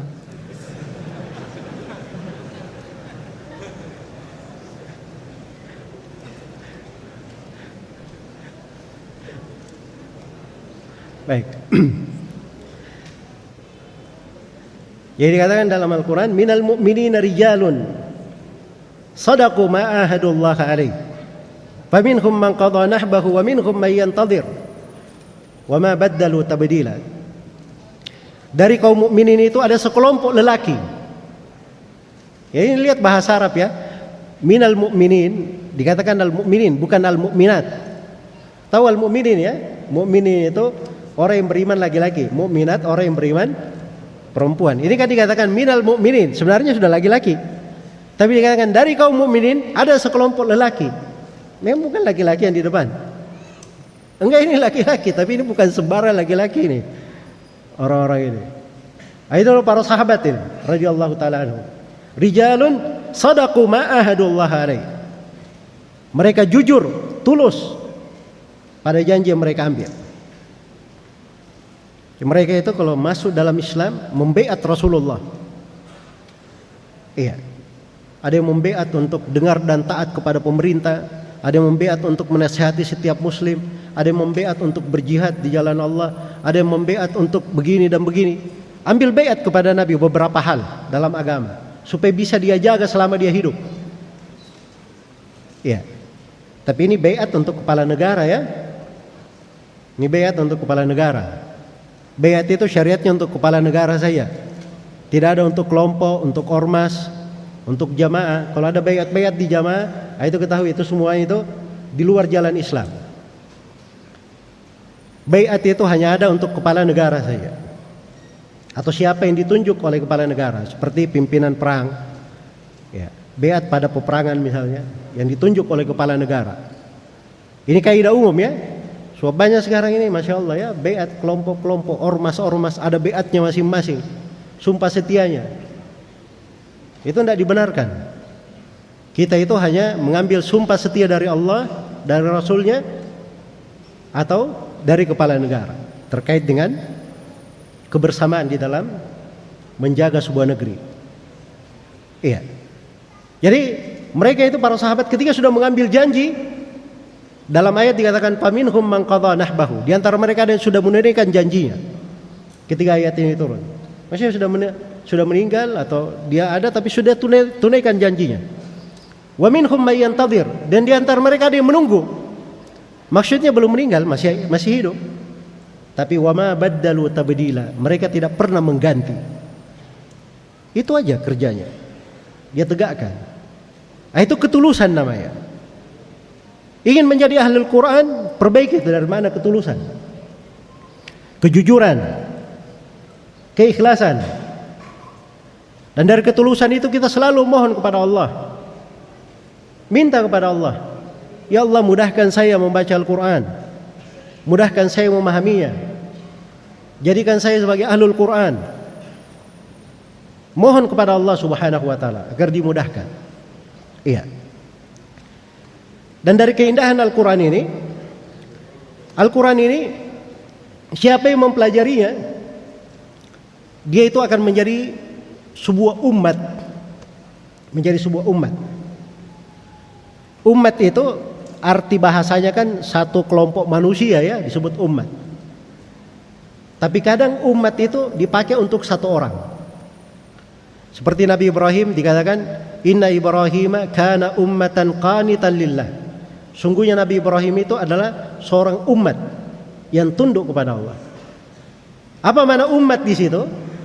Maksudnya orang yang mengumpulkan segala jenis kebaikan. Saking banyaknya sifat-sifat hebat pada dia, seakan-akan dia ini satu umat. Sifat-sifat banyak manusia itu terkumpul pada dia. Sifat-sifat baik di tengah banyak orang bersatu pada dia. Ini ahli Al-Quran bisa seperti itu. Karena Al-Quran itu bukan sekedar dibaca, tapi Al-Quran itu untuk kita amalkan. Al-Quran itu untuk ditadabburi kandungannya, diamalkan dalam kehidupan. Dan itu dasar asal diturunkannya Al-Quran. Kitabun anzalnahu ilaika mubarak liyadabbaru ayati wa liyatadzakkara ulul albab. Al-Quran adalah kitab yang kami turunkan penuh dengan berkah, supaya mereka tadabbur terhadap ayat-ayatnya, dan supaya orang-orang yang punya hati selalu mengingat kepada Allah Subhanahu wa ta'ala. Iya. Nabi SAW ketika Aisyah menjelaskan bagaimana akhlak Nabi itu, kata Aisyah, kana khuluquhul Quran, adalah akhlak Rasulullah SAW itu adalah Al-Quran. Kalau mau lihat beliau bagaimana akhlaknya, semua yang beliau lakukan pengamalan dalam Al-Quran. Pengamalan dalam Al-Quran. Iya. Dan itu yang berjalan di tengah para sahabatnya. Makanya di perang Hunain itu, ketika turun ujian kepada para sahabat, dan waktu itu ada orang-orang yang baru masuk Islam. Jadi ketika mereka merasa bangga dengan jumlahnya yang sangat banyak, perang Hunain ini kan setelah Fathu Mekkah, masuk manusia ke dalam Islam berbondong-bondong, banyak sekali. Ketemu dengan musuh, mereka anggap jumlahnya besar sekali, merasa bangga dengan jumlah itu, maka mereka pun ditimpahkan kekalahan. Pada posisi genting itu, Nabi SAW memanggil, ya ashab surat Al-Baqarah, wahai orang-orang yang hafal surah Al-Baqarah. Dipanggil oleh Nabi SAW. Maka datanglah sekitar 100 orang sahabat. Ini jenjangnya sudah sampai kepada surah apa? Surah Al-Baqarah. Iya. Ibnu Umar itu berkata, kami dahulu Kami kalau belajar Al-Quran, kami belajar ayat per ayat. Kami hafal ayatnya, kami pahami maknanya dan kami amalkan.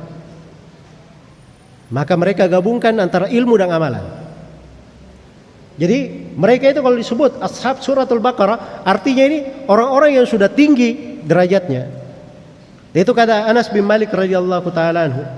Kalau di tengah kami itu ada yang sudah membaca surah Al-Baqarah, nabula indana. Kata Anas bin Malik itu sudah besar, hebat itu di sisi kami para sahabat.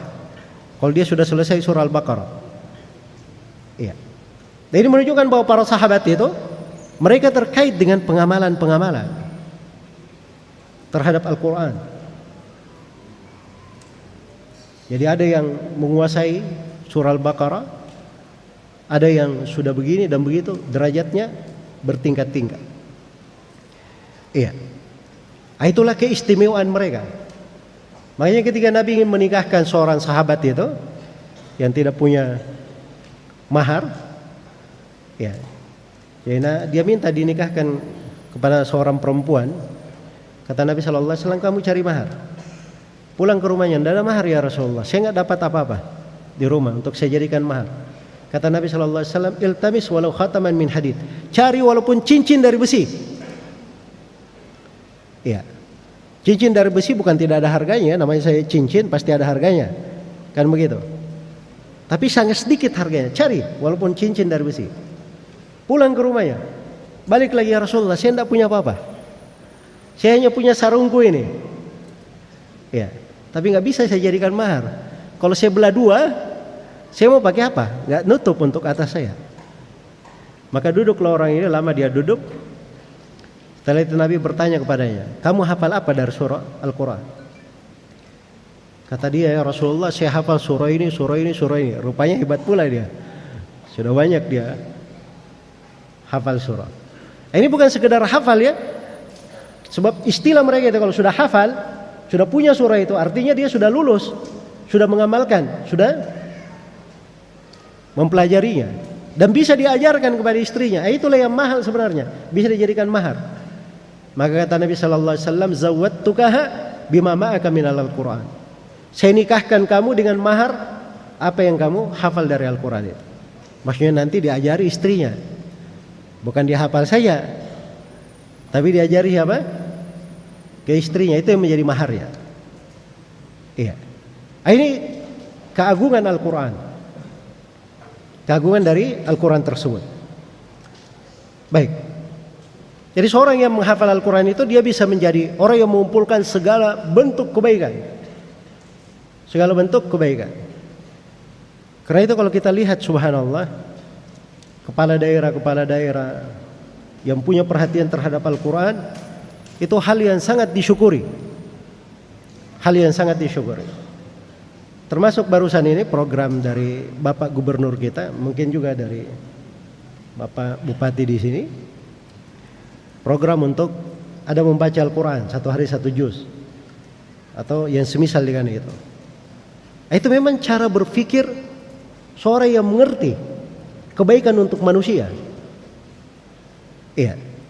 Sebab Al-Quran itu kapan dibaca banyak untuk dipelajari, itu adalah sebab kebaikan untuk orang-orang. Akan banyak kebaikan yang muncul. Dan itu sebab keberkahan. Pokok keberkahan pada suatu umat. Pokok keberkahan pada suatu umat. Jadi mengajak untuk cinta kepada Al-Quran, mempelajarinya, tadabbur terhadap kandungannya, mengamalkan kandungan-kandungannya, mengambil dari pokok-pokok kebaikan di dalamnya. Itu adalah suatu hal yang paling real di dalam membangun bangsa dan negara. Iya. Karena itu ahli sunnah wal jamaah konsepnya itu ringkas. Ya, kadang ada sebagian orang berkata, ini kalian ahli sunnah, kenapa selalu bilang dengar dan taat kepada pemimpin? Kalian tidak mau demo-demo. Iya. Ada yang mengkritik pemerintah, kalian bilang salah. Ya, kita bilang bukan kita yang bilang salah, itu memang ada di buku-buku Imam 4. Dan itu kesepakatan para ulama dari masa ke masa. Terus mereka bilang kalian ini tidak ada konsep untuk membangun negara. Siapa bilang? Ya, siapa bilang? Dunia kita saja yang berbeda. Dunia kalian itu sering ribut-ribut di jalan, teriak-teriak di jalan. Dunia kami di majelis-majelis ilmu, menebarkan kebaikan untuk manusia, membangun akal-akal orang supaya menjadi cerdas, bisa menata dirinya, membangun negerinya, menjaga keluarganya. Nah, itu pekerjaan ahli sunnah. Ya. Jadi sebenarnya ini konsep di dalam mencintai Al-Quran luar biasa. Ini pokok kebaikan untuk umat. Dan ini yang mempersatukan hati-hati. Sebab kalau kita berselisih semuanya ikut pendapatnya masing-masing, nggak ada habisnya. Tidak ada habisnya. Tapi kalau kita ada rujukan, Al-Quran itu ada ilmunya. Ya. Dia mau mengaku punya gelar, punya titel setinggi apapun, tetap kaidah-kaidahnya sudah jelas. Itu ilmu Al-Quran namanya. Dijaga dan dipelihara. Kalau dia berbicara dengan kaidah yang tidak benar, itu pasti akan kelihatan. Dia mengada-ada. Dalam Al-Quran Allah berfirman, "Wa makhtalaftum fihi min syai' fa hukmuhu ila Allah." Apa saja yang kalian berselisih di dalamnya, hukumnya kembali kepada Allah. Itulah Al-Quran namanya. Fa in tanaza'tum fi syai' farudduhu ila Allahi war Rasul in kuntum tu'minuna billahi wal yawmil akhir. Kalau kalian berselisih pada sesuatu, kembalikanlah kepada Allah dan Rasulnya. Kata para ulama, kepada Allah artinya kepada Al-Quran, kepada Rasulnya artinya kepada sunnah Nabi Sallallahu Alaihi Wasallam. In kuntum tu'minuna billahi wal yawmil akhir. Kalau memang kalian itu beriman kepada Allah dan hari akhirat. Iya. Baik. Jadi Al-Quran ini dibahasakan oleh penulis di sini, wa yammamahu dhillur razanati fanqala. Teduhan yang luas dari kedalaman, ketajaman berakal, berfikir itu akan mendatangi ahli Al-Quran. Mendatangi ahli Al-Quran. Iya. Makanya orang yang belajar Al-Quran itu paling membangun akalnya. Paling membangun akalnya. Itu ada sebagian teman-teman kita cerdas ya. Kalau dia mau milih pegawai atau orang-orang yang dia merekomendasi, dia tanya aja, kamu hafal Quran atau tidak? Berapa dari Al-Quran? Dari situ dia mengukur kecerdasan orang. Sebab itu yang real sebenarnya. Dia yang real. Kalau dia bisa hafal Al-Quran, itu menunjukkan dia punya kecerdasan. Sebab Al-Quran itu membangun akal. Membangun akal. Orang yang membaca Al-Quran ya, orang yang menghafal Al-Quran, mungkin hari pertama dia tidak bisa menghafal banyak, satu ayat. Lama-lama dia bisa hafal 2 ayat. Lama-lama dia bisa hafal 3 ayat satu hari. Lama-lama dia bisa hafal 1 halaman tiap hari. Itu kan menunjukkan ada akalnya sudah meningkat. Itu real dalam mencerdaskan. Ya. Beda dengan orang yang cuma baca berita saja. Ya. Atau dia baca dari kabar-kabar. Oh, ini kan kita menambah wawasan, menambah pengetahuan. Menambah pengetahuan. Itu bahasa, tapi sebenarnya tidak membangun akal. Apalagi di masa sekarang, banyak dari berita itu kebanyakannya tidak bermanfaat. Tidak bermanfaat. Iya. Kadang ini saya kadang terpaksa baca sebagian berita. Karena ada hal-hal tertentu yang memang kalau saya mau khutbah Jumat, saya tahu dulu saya ini hidup di planet mana, saya bicara apa hari ini. Ya. Kadang ada saya diberitahu misalnya ada kejadian begini, saya juga harus tahu sendiri apa masalahnya. Jangan dapat info dari orang saya. Kadang kalau sudah lihat berita-berita, aduh, sedikit-sedikit inna lillahi wa inna ilaihi rajiun. Sedikit-sedikit alhamdulillahilladzi afana mimma ibtalahum bih wa faddalana katsirin mimman khalaqa tafdila. Atau sedikit-sedikit baca astagfirullah. Itu berita-beritanya itu. Ya. Kadang kita dicekoki dengan berita-berita yang tidak ada manfaatnya. Berita-berita yang tidak ada manfaatnya. Jelas ya? Itu tidak membangun akal namanya. Kalau mau cerdas, cerdas itu pada ilmu agama, itu cerdasan. Melatih akal, melatih ketajaman berpikir, melatih kedewasaan, melatih panjang seorang itu menilai, pandai mempertimbangkan akibat perbuatan. Itu semua renungan-renungan ada di dalam Al-Quran. Ada di dalam Al-Quranul Karim. Baik, karena itu kalau penulis bahasakan di sini, wa yammamahu dillur razanati qanqala. Itu luar biasa ya, pas sekali sebenarnya. Orang yang mempelajari Al-Quran itu, teduhan dari akal yang sempurna itu akan mendatangi dia, membuatnya menjadi orang yang bagus berfikirnya. Kemudian kata beliau, huwal hurru in kana al-hariyu hawariyan lahu bitaharrihi ila an tanabbala. Ya, dialah orang yang merdeka. Ini yang baca Al-Quran ini, kalau mau tahu kemerdekaan, itu orang yang baca Al-Quran, ahli Al-Quran. Itu orang yang paling merdeka. Merdeka dari hawa nafsu, sebab dia terbimbing oleh Al-Quran. Dia merdeka dari diperbudak oleh dunia. Tidak ada apa-apanya dunia bagi orang yang Al-Quran itu sudah masuk ke hatinya. Dia sudah tahu bagaimana keindahan Al-Quran, mempelajarinya. Sudah masuk di dalam taman-taman ahli Al-Quran. Dunia itu tidak ada apa-apanya. Dunia tidak ada apa-apanya. Karena dunia ini asalnya hina. Kenikmatannya itu kepahitan. Kegembiraannya banyak kesedihan padanya. Untuk meraih puncaknya, dia kadang harus melakukan hal-hal yang tidak pantas. Dosa, menyikut manusia, dan sebagainya. Orang yang sudah punya Al-Quran, itu dia merasa bahwa dirinya diberi oleh Allah karunia. Diberi oleh Allah karunia yang sangat besar. Makanya tidak ada di dalam sejarah itu Imam Ahmad, Imam Syafi'i, Imam Malik, ya, Imam Abu Hanifah, imam-imam yang lainnya, yang kalau berbicara satu kalimat, seluruh kaum muslimin mengikutinya. Tidak ada suatu hari pun mereka berpikir untuk menjadi kepala negara, untuk menjadi pemimpin, masuk menjadi anggota dewan. Itu nggak ada ceritanya. Karena mereka menganggap ilmu itu lebih utama dari itu semuanya. Dan mereka menganggap bahwa mereka ini adalah penguasa di dunia. Sebab ilmu itu kekuasaan sebenarnya. Karena itu kata para ulama, kekuasaan itu ada dua.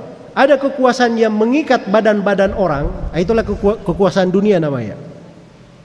Dan ada kekuasaan yang mengikat hati-hati manusia, itu kekuasaan ilmu. Dan Ibnu Abbas membahasakan kata sultan di dalam Al-Quran. Kata sultan, semua sultan di dalam Al-Quran itu berbana argumen dengan ilmu, hujjah dengan ilmu. Itu kaidah tetap disebut oleh Ibnu Abbas, menunjukkan keutamaan ilmu agama.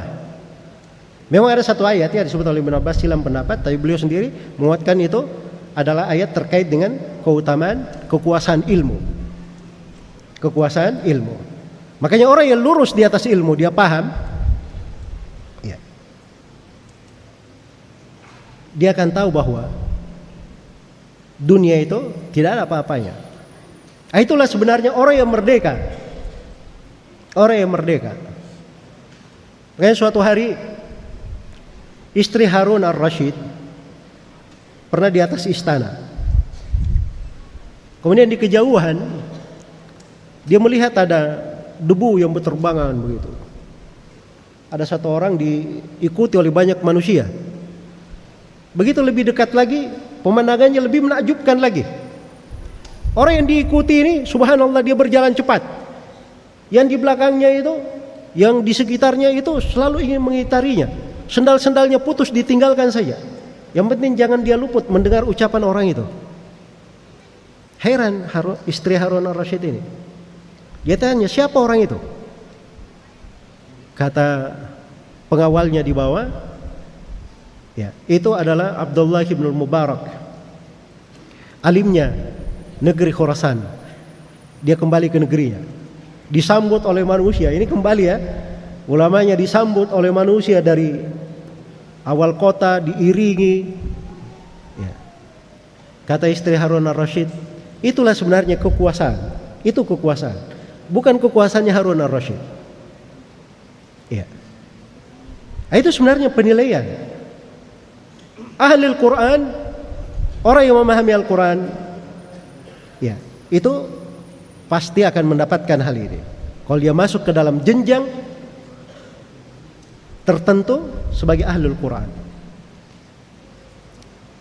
dia memahami Al-Quran, tahu penafsirannya, dia memahami dari tafsir ayat-ayatnya, dia dalami hal tersebut, ya. Dia baca dari fikihnya para ulama fuqaha di dalam hal itu. Karena ayat-ayat itu ada sebagian ayat terkait dengan penafsiran, ilmu tafsirnya, ada sebagian ayat terkait dengan hukum-hukum, ya, itu dibahas dengan ayat-ayat ahkam. Ada sebagian ayat-ayat itu dipetik oleh para ulama berbagai hikmah-hikmah, ya, berbagai hal yang menarik, dan itu diuraikan di dalam berbagai karya tulis. Jadi luar biasa keindahan dari Al-Quran itu. Karena itu beliau katakan huwal khurru, orang yang belajar Al-Quran itu orang yang paling merdeka. Orang yang paling merdeka. In kana al-hariyu hawariyan. Iya. Kalau memang maksud dia, tujuan dia ingin betul-betul ingin menjadi orang yang kerjaannya cuma itu. Dia ikhlas untuk itu saja. Lahu bitaharrihi ila antanabbala, maka dia akan dapatkan dengan pilihan dia ini, kontinunya dia di atas hal itu, hingga dia menjadi orang yang ditinggikan derajatnya sampai dia meninggal. Sampai dia meninggal. Iya. Maka ini bahasa dari penulis, ya. Ingin beliau tunjukkan bahwa orang yang mempelajari Al-Quran ujungnya itu derajat yang tinggi, atau ujungnya dia akan husnul khatimah. Akan husnul khatimah. Ya. Kalau mencari husnul khatimah, menutup hidup yang baik, tidak ada yang lebih indah daripada keterkaitan seorang hamba dengan Al-Quran. Ya, Masya Allah, si fulan meninggal dalam keadaan dia selalu menjaga membaca Al-Quran 1 juz misalnya. Itu kan husnul khatimah namanya. Apalagi kalau dia meninggal dalam keadaan dia membaca apa? Al-Quran. Iya. Ada seorang daripada as-salaf dihadiri oleh kematian di sakaratul maut. Putrinya menangis akan hal itu. Maka dia berkata kepada putrinya, "Wahai putriku, apa yang kamu tangisi untuk saya?" Iya. Maksudnya tidak perlu dikhawatirkan ayahnya. Ini besarnya harapan beliau, ya, bukan memuji diri, tapi besarnya harapan beliau. Tapi apa yang kamu khawatirkan atas saya? Di tiang itu, dia tunjuk tiang dekat rumah, ya, di rumah, ya. Di tiang itu saya sudah mengkhatamkan sekian belas ribu khatam Al-Quran. Sekian belas ribu khatam Al-Quran. Ya. Kita saja khatam Al-Quran kalau kita hitung, ya, Ramadan, anggaplah kita sudah mulai 10 tahun, ya. Umur kita 50 tahun. Jadi kalau kita khatam setiap bulan, setiap Ramadan 1 kali, berarti kita sudah 40 kali. Ya. Ini sekian belas ribu khatam Al-Quran. Subhanallah. Jadi itu memang hal yang luar biasa di dalam kehidupan. Apa yang dikhawatirkan? Derajat yang tinggi. Rasulullah sallallahu alaihi wasallam bersabda dalam hadits Umar bin Khattab riwayat Muslim, "Innallaha la yarfa'u bihadzal kitabi aqwaman wa yadha'u bihi akharin." Sungguhnya Allah Subhanahu wa taala akan mengangkat dengan Al-Qur'an ini sekelompok kaum, diangkat dengan Al-Qur'an. Dan sekelompok yang lain direndahkan karena Al-Qur'an pula. Karena Al-Qur'an ini, Al-Qur'anu hujjatul laka hujjatun alaik. Al-Quran itu bisa menjadi hujjah menguatkan kamu atau hujjah memberatkan kamu. Tergantung kita. Jadi jangan ada yang menganggap bahwa keterkaitan kita dengan Al-Quran ini alternatif. Tidak. Kita ini dihadapkan pada 2 hal. Al-Quran menjadi hujjah yang meringankan kita, mendukung kita, melindungi kita, membela kita. Atau Al-Quran justru akan menghujat kita. Kenapa kamu tidak membaca Al-Quran ketika kamu di dunia? Kenapa kamu berpaling darinya? Kenapa kamu tidak mempelajarinya? Oh, saya tidak bisa belajar, sibuk bekerja. Ya, sibuk bekerja. Nggak tahu bagaimana cara menjawabnya pada hari kiamat. Tidak ada waktu. Memang tidak ada waktu. Tidak ada yang mengajari. Ada guru-guru yang mengajarinya. Ada orang-orang yang berilmu hidup mengajarinya. Apalagi di masa kita sekarang ini. Kalau di masa dahulu itu mau ketemu guru, ya, kadang seorang ibu dia siapkan anaknya untuk pergi belajar, itu tangisan seakan-akan tidak bertemu lagi anaknya. Itu dahulu. Sekarang kita ini Masya Allah ya, tiap hari video call dengan anaknya, ya, pergi belajar jauh ya. Apalagi belajarnya cuma di samping rumahnya. Ya, mungkin tiap waktu istirahat pulang makan di rumahnya. Ini subhanallah, dahulu saja manusia seperti itu. Kita banyak kemudahan. Dahulu itu kalau sudah datang seorang guru ke sebuah negeri, sudah habis, tidak ada pekerjaan lain dia kecuali dia tunggui guru itu. Kadang dia tidur di depan rumahnya, tempatnya dia menginap. Itu salah satu kisah realnya Ibnu Abi Hatim ketika berjalan ke Mesir bersama teman-temannya. Iya. Sampai di Mesir, 17 hari dia di Mesir, dia bilang.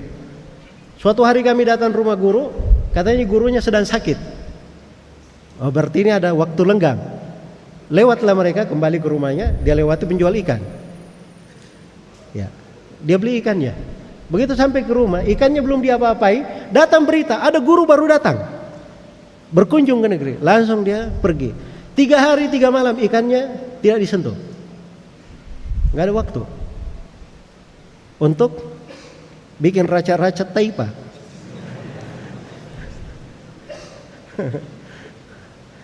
Bikin palu basah, nggak ada waktu. Jelas ya? Setelah itu apa kata Ibnu Abi Hatim? Akhirnya karena sudah dibeli, kami khawatir ikannya rusak, mereka makan mentah ikan itu. Mereka makan mentah ikan itu. Itu orang-orang terdahulu. Ya. Sekarang kita subhanallah, didatangi guru pun, oh gampang, saya lebih enak online di rumah aja.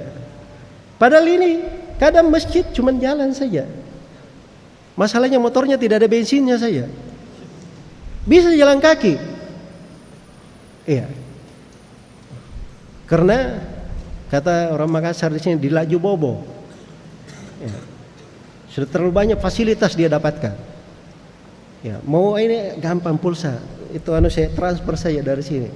Atau besok utang dulu pulsamu, kirim dulu. Nanti saya bayar. Bisa ikut. Padahal sebenarnya menghadiri majelis ilmu beda dengan orang yang menghadiri melalui media-media. Ya betul, dapat pahala dia belajar.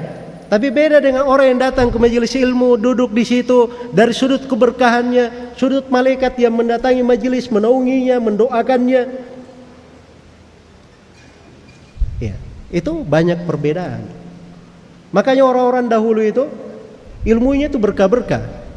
Itu Imamul Bukhari, lihat ya, sampai sekarang bukunya itu menjadi rujukan umat Islam. Imam Muslim rahimahullah. Bagaimana tidak, kadang satu hadits, untuk mendapatkan hadits itu dia harus mendatangi puluhan negeri, berjalan berbulan-bulan untuk mendapatkan satu hadits. Itu keberkahan ilmu Allah catatkan untuk mereka, pahala mengalir terus. Pahala mengalir. Keberkahan itu pokoknya yang paling besar pada Al-Quran. Orang menjadi banyak berkahnya dengan Al-Quran. Makanya disebut sebagai kitabun mubarak, kitab yang penuh dengan berkah. Dikrum mubarak. Itu Al-Quranul Karim. Bahkan pada waktu pun, seorang punya waktu, dengan Al-Quran itu diberkahi pada waktunya. Kan kalau kita ini alasan paling banyaknya, oh saya sibuk sekali, nggak ada waktu saya baca Al-Quran. Ada sebagian ulama, dia cerita pengalamannya. Katakan saya, karena beban kehidupan saya, banyak keluarga yang saya tanggung, saya harus bekerja. Dan saya tidak bisa membaca Al-Quran kecuali 1 halaman, 2 halaman. Tapi subhanallah, kayaknya orang ini punya ketulusan. Dia continue 1 halaman, 1 halaman. lama-kelamaan Allah mudahkan dia sampai bisa baca 1 juz setiap hari. Maka dia pun bercerita, ketika saya sudah sampai di tingkatan itu, ternyata pekerjaan saja lebih gampang untuk saya selesaikan.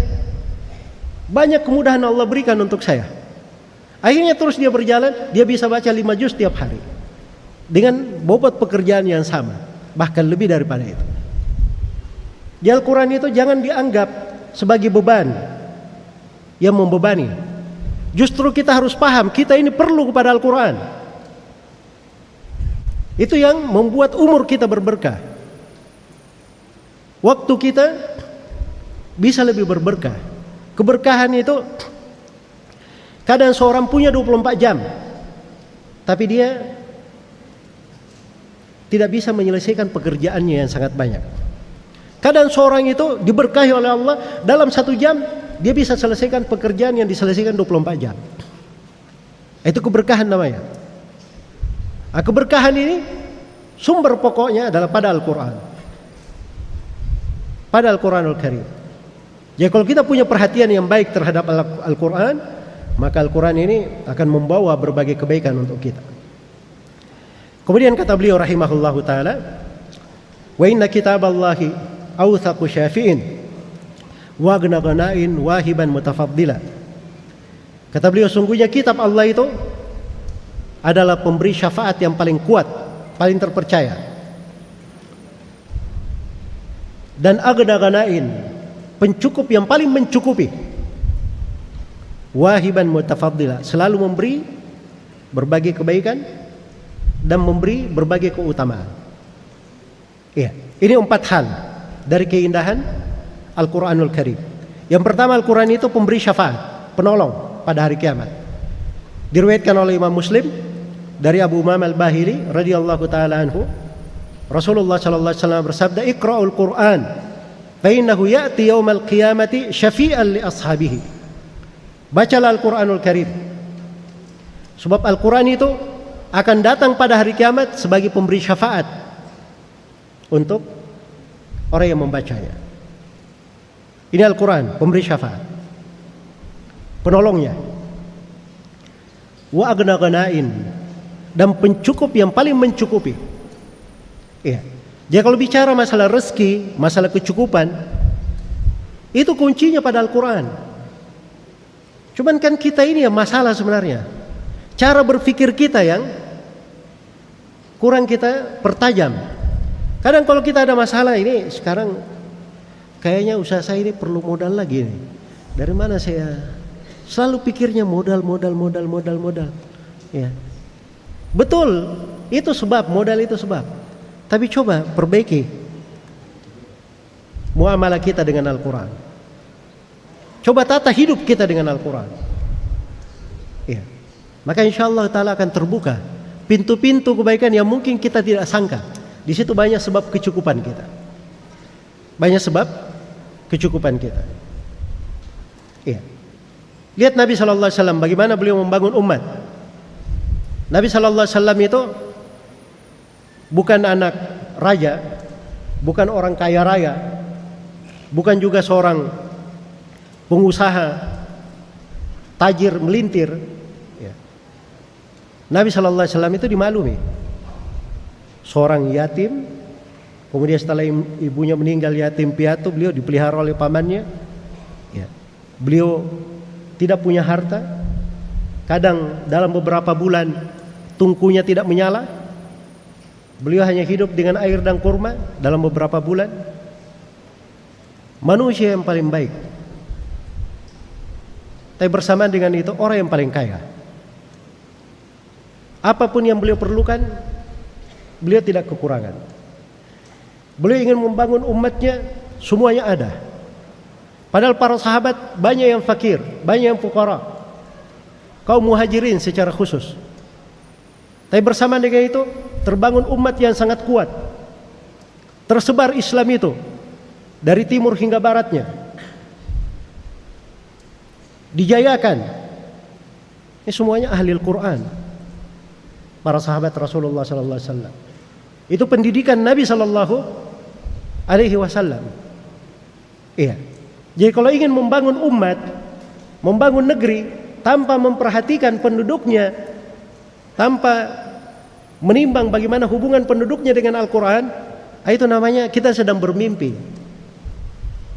Ingin membangun, memperbaiki, meningkatkan perekonomian, ya, tapi terhadap Al-Quran ditelantarkan, bahkan dijauhkan. Pada sebagian orang kadang membuat Al-Quran itu menjadi hal yang tidak dicintai. Ini kadang bahasa sebagian orang yang tidak bagus, ya, bahasa sebagian manusia. Kalau ada yang mengajak kembali kepada Al-Quran dan Sunnah, itu hati-hati itu, dakwah ekstrim. Terus mau kemana kita? Ya, kalau begitu, enggak begini. Kalau orang baca Al-Quran itu, baca hadits itu harus ada pemahamannya. Baik, kalau begitu itu maksud Anda. Bagaimana Anda memahaminya? Dia sendiri belajar ilmu usul fikih tidak, belajar ilmu hadits tidak, ilmu-ilmu pendalilan juga masih kurang. Ya, kebanyakannya hanya mengikuti perkataan gurunya saja. Bagaimana cara bisa memahaminya? Ini tidak benar bahasa-bahasa seperti ini. Seorang muslim itu mengagungkan Al-Quran dan Sunnah. Kalau ada orang yang keliru memahami Al-Quran dan Sunnah, perbaiki kekeliruannya. Jangan menyalahkan Al-Quran dan Sunnahnya. Al-Quran dan Sunnah selalu baik. Iya. Harusnya begitu cara seorang muslim berpikir. Ini yang harus kita benahi. Harus kita benahi. Kemudian kata beliau rahimahullah, wahiban mutafaddila. Al-Quran ini selalu memberi hibah, pemberian berbagai pahala yang besar. Dan ini saya sudah jelaskan ya beberapa keutamaannya. Mutafaddila, dan selalu memberi keutamaan-keutamaan. Sebab ahlul Quran itu dijanjikan oleh Allah Subhanahu wa taala dan Rasulnya berbagai keutamaan. Keutamaan yang tidak ada batasannya. Karena itu kalau ingin mendapat keutamaan yang tidak ada batasannya, jadilah ahlul Quran. Itu luar biasa dari keutamaannya. Iya. Kata beliau, wa khairu jalisin la yamallu hadithuhu wa tardaduhu yasdadu fihi tajammula. Al-Quran itu sebaik-baik teman duduk, tidak pernah membosankan ceritanya. Ya. Lihat aja itu, baca surah Yusuf, subhanallah, sudah berulang kali dibaca, tapi luar biasa itu surah Yusuf itu. Selalu saja menggetarkan jiwa orang-orang yang membacanya. Pelajaran-pelajaran yang terkandung di dalamnya itu luar biasa. Terkait dengan surah Yusuf. Ini satu surah ini, kisahnya. Ya. Saya sudah singgung ya, Nabi kadang satu ayat beliau ulang-ulangi. Kadang sebagian ulama disebutkan di biografi Syekhul Islam Ibnu Taimiyah, kadang beliau satu ayat beliau terangkan berhari-hari, satu ayat. Berhari-hari, bahkan berbulan-bulan beliau terangkan. Satu ayat saja. Iya. Satu ayat. Dan disebutkan dari Syekh Muhammad Amin Asy-Syinkiti rahimahullah. Beliau belum lama meninggalnya ya, cuman saya enggak berjumpa dengan beliau. Guru-guru saya belajar dari beliau. Syekh Muhammad Amin Asy-Syinkiti ini awal kali disebut duduk dari ketika beliau duduk mengajar di Masjid Nabawi, beliau dibacakan kepada beliau satu ayat untuk beliau tafsirkan. Itu ayat di surah Al-A'raf, wala tufsidu fil ardi ba'da islahiha. Jangan kalian berbuat kerusakan di atas muka bumi setelah Allah perbaiki bumi ini. Itu beliau duduk katanya antara maghrib dan isya, tidak bisa berucap apapun. Beliau hanya menangis saja. Dalam sekali mana ayat itu. Dalam sekali mana ayat itu. Iya, mungkin kalau kita dengar sederhana, jangan berbuat kerusakan di atas muka bumi setelah Allah memperbaikinya. Tidak begitu masuk di hati seorang. Tapi kalau dia paham apa makna kerusakan, bagaimana bentuk-bentuknya, kemudian apa makna perbaikan, yang perbaikan ini Allah langsung yang memperbaikinya, diutus para nabi dan para rasul, tiba-tiba ada orang-orang yang merusaknya, itu subhanallah, kelancangan luar biasa. Jadi itu kalau dijabarkan, penjabarannya luar biasa, masuk ke dalam. Itu Al-Quranul Karim, tidak ada habisnya. Keajaibannya tidak ada ujungnya. Dibaca selalu, tidak akan membosankan. Bahkan rindu seorang itu membacanya. Karena itu sebagian dari as-salaf itu, ketika dia akan meninggal, dia menangis. Ditanya, kenapa kamu menangis? Takut kematian? Takut berpisah dengan dunia? Dia berkata, saya tidak ada kekhawatiran meninggal. Cuma saya sedih berpisah dengan 3 hal yang saya cintai. Yang pertama, saya sedih berpisah dengan dahaga yang saya rasakan saat berpuasa di siang hari. Dan saya sedih berpisah dengan sholat di malam hari. Dan sedih berpisah dengan duduk bersama orang-orang salih, para ulama, mendengar ucapan-ucapan yang baik dengan mereka. Itu hal-hal yang indah masuk dalam hati seorang hamba dari keindahan dunia. Keindahan dunia. Tapi memang faqidu syai' la yu'ti. Orang yang tidak memiliki sesuatu, dia tidak bisa merasakannya. Tapi coba masuk ke dalam sesuatu itu. Mulai sedikit demi sedikit mohon kepada Allah Subhanahu wa taala. Diberi dari hal tersebut, diberi dari jalannya. Supaya kita bisa masuk ke dalam surga dunia itu. Nikmat sekali dari kehidupan itu bersama Al-Qur'anul Karim. Iya, wa tardaduhu yasdadu fihi tajammula. Orang yang mengulanginya akan bertambah keindahan. Wa haitsul fata yarta'u fi dhulumatihi minal qabri yalqahu sanan mutahallila. Ya, dan seorang pemuda yang meninggal, dia akan beristirahat di kubur, di tengah kegelapan kuburnya, di mana dia akan dapati Al-Quran itu datang sebagai cahaya yang selalu meneranginya. Ini ada di bahasa ayat hadits-hadits ya, hadits Bara bin Azib riwayat Imam Ahmad tentang bagaimana amalan saleh itu berwujud manusia yang indah. Kemudian ada hadits yang tegas juga tentang ketika dibangkitkan akan disambut orang ahli Al-Quran ini oleh seorang yang rajul orang yang berubah begitu warna badannya, kemudian memberi kabar gembira kepadanya, saya adalah Al-Quran yang kamu baca di dunia, kemudian menyambutnya. Itu berbagai kebaikan. Iya, berbagai kebaikan. Kemudian kata beliau, hunalika yahnihi makilan wa radatan wa min ajlihi fi dirwatil izzi yujtala. Kata beliau, disitulah dia diberi, di kubur itu dia diberi kenikmatan, dia tidur kelapangan di dalam kuburnya, dan dengan itu dia ditinggikan, diantar kepada puncak, ya, diantar kepada puncak, sehingga orang ini selalu berada di atas puncak kemuliaan sampai hari kiamat. Yunashidu fi irdaihi li habibihi wa ajrir bihi su'lan ilaihi musala. Al-Quran ini akan selalu minta kepada Allah supaya orang yang membacanya, orang yang menghafalnya, mengamalkannya, ahlul Quran ini, kecintaan dia itu diridhai oleh Allah. Al-Quran yang akan memintanya. Iya.